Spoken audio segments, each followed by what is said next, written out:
two point charges plus 4q and plus q are separated by distance r.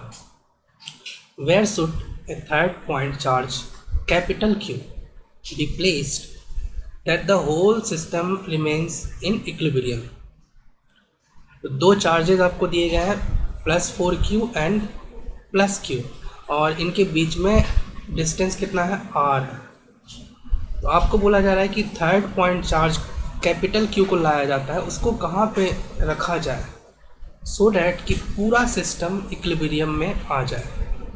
Let us solve this question. देखिए इसमें 4 option दिया गया है आपको, तो इसको ड्रॉ कर लेते हैं। तो जैसे मान लो कि यहाँ पर एक चार्ज है और दूसरा चार्ज यहाँ पर, इसको नाम दे देते हैं +q है और इसको नाम दे देते हैं +4q। ये दो चार्जेज आपके पास दिए गए हैं। इन दोनों के बीच में जो डिस्टेंस है वो है r।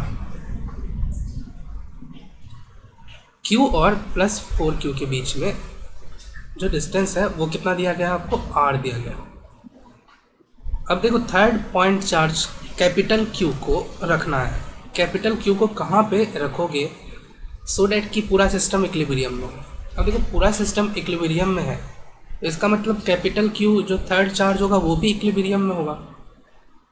इक्विलिब्रियम का मतलब क्या होता है, फोर्स ज़ीरो। इक्विलिब्रियम का मतलब होता है फोर्स ज़ीरो होना चाहिए। तो फोर्स ज़ीरो इस थर्ड चार्ज पर भी होना चाहिए, दूसरे चार्जेस पे भी होने चाहिए, बट थर्ड चार्ज पे ही भी होना चाहिए। तो फोर्स कितना होता है, अगर एक चार्ज किसी जगह रखा जाता है इलेक्ट्रिक फील्ड में, तो उस पर फोर्स का जो फॉर्मूला होता है F होता है Q। थर्ड चार्ज पे कितना फोर्स लगेगा अगर किसी प्लेस पर रखा जाता है जहाँ पर इलेक्ट्रिक फील्ड क्या है, E है, तो फोर्स होता है QE। तो फोर्स तुम बोल रहे हो ज़ीरो, फोर्स ज़ीरो तभी होगा जबकि इलेक्ट्रिक फील्ड उस जगह पर ज़ीरो होगा। तो देखो इसका मतलब ये है कि third charge will be placed at a location where electric field will be zero. तो आपको बस ये निकाल लेना है कि +q इसके कारण और इन दोनों को मिला के किस जगह पर इलेक्ट्रिक फील्ड ज़ीरो हो रहा है। थर्ड चार्ज वहाँ पर रखा जाएगा जहाँ पर कि इस +q और इस +4q के कारण जो नेट इलेक्ट्रिक फील्ड क्या है, ज़ीरो है। तो देखो नेट इलेक्ट्रिक फील्ड ज़ीरो होगा तो इसका मतलब इन दोनों के कारण जो इलेक्ट्रिक फील्ड होगा, मान लो कि +q के कारण इलेक्ट्रिक फील्ड है E1 किसी जगह और +4q के कारण इलेक्ट्रिक फील्ड है होता है E2।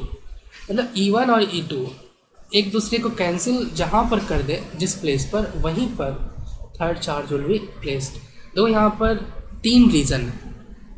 +q के लेफ्ट वाला रीज़न, इसको मैं बोल देता हूँ रीज़न नंबर 1, और +q और +4q के बीच का रीज़न, इसको मैं बोल देता हूँ 2, और ये तीसरा रीज़न आपको दिख रहा है +4q के राइट साइड का रीज़न। देखो 3 रीज़न आपको मिल गया। एक एक करके चेक करते हैं। इस लाइन पर, ये जो लाइन डॉटेड लाइन बना है उस पर एक एक करके पॉइंट लेते हैं और चेक करते हैं कि क्या किस जगह पर इलेक्ट्रिक फील्ड ज़ीरो हो सकता है, नेट इलेक्ट्रिक फील्ड।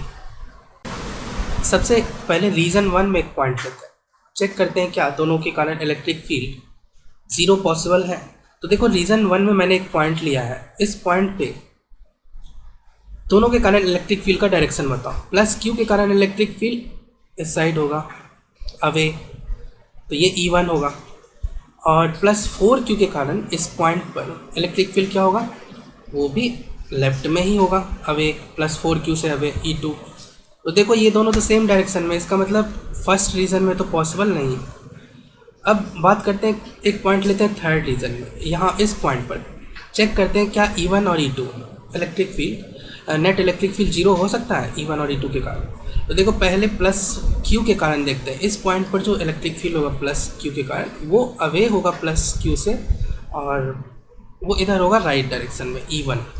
अब बात करते हैं इसी पॉइंट पर +4q के कारण जो इलेक्ट्रिक फील्ड होगा वो चेक करते हैं, वो क्या होगा, +4q के कारण +4q से अवे होगा, और ये हो जाएगा E2। इसका मतलब है कि दोनों सेम डायरेक्शन में E1 और E2, तो ये जाके नेट एक दूसरे को कैंसिल कर ही नहीं सकते हैं, और डेट इज़ वाई ये पॉइंट आपको नेट इलेक्ट्रिक फील्ड ज़ीरो जो होगा वो आपको थर्ड रीज़न में मिलने वाला नहीं है। अब हम बात करते हैं सेकेंड रीजन जो कि प्लस क्यू और प्लस 4 क्यू के बीच का रीजन है। यहाँ पर एक पॉइंट ले लेते हैं, मान लो यहाँ ले लेते हैं और इसका डिस्टेंस मान लेते हैं। इस प्लस क्यू से डिस्टेंस जो है इस पॉइंट का, एक पॉइंट पी लिया मैंने यहाँ पर, और इस पी पॉइंट का प्लस क्यू से जो डिस्टेंस है वो एक्स है। यहाँ पर देखते हैं कि क्या इस पॉइंट पर इलेक्ट्रिक फील्ड ज़ीरो हो सकता है इन दोनों चार्जेस के कारण। प्लस क्यू के कारण इलेक्ट्रिक फील्ड किधर होगा, अवे, इस साइड होगा E1, और प्लस 4 क्यू के कारण क्या होगा, इस साइड प्लस 4 क्यू से अवे होगा E2। देखो यहाँ पर E1 E2 क्या है, अपोजिट डायरेक्शन में, डेट्स वाई जो है ना नेट इलेक्ट्रिक फील्ड इस पॉइंट पर ज़ीरो हो सकता है अगर E1 और E2 बराबर हो, इक्वल हो। तो आपको बस वो E1 is equal to E2 कर देना है। E1 की वैल्यू लिखिए, तो E1 की वैल्यू होगी के क्यू बाय आर स्क्वायर की जगह यहाँ पर एक्चुअली एक्स स्क्वायर आ जाएगा, इक्वल टू पी पॉइंट का प्लस क्यू से डिस्टेंस का स्क्वायर। उसके बाद E2 की वैल्यू लिखो इस पी पॉइंट पर, तो के प्लस 4 क्यू अपॉन, ये डिस्टेंस कितना होगा, ये डिस्टेंस होगा r माइनस एक्स का होल स्क्वायर। देखो यहाँ से बहुत सारे टर्म्स कैंसिल हो जाएंगे, के कैंसिल हो गया, q और q कैंसिल हो गया, बचा आपके पास 1/x square is equals to 4 upon r minus x का होल स्क्वायर। इसको जो सॉल्व कर लेते हैं, रीअरेंज कर लेते हैं, तो देखो 4x square is equals to, cross multiplication कर रहा हूँ, r माइनस एक्स का होल स्क्वायर। अंडर रूट ले लो, दोनों साइड अंडर रूट कर दोगे तो ये बचेगा 2x और इधर बचेगा r माइनस एक्स। यहाँ से 3x is equals to r, this gives you x equals to r/3।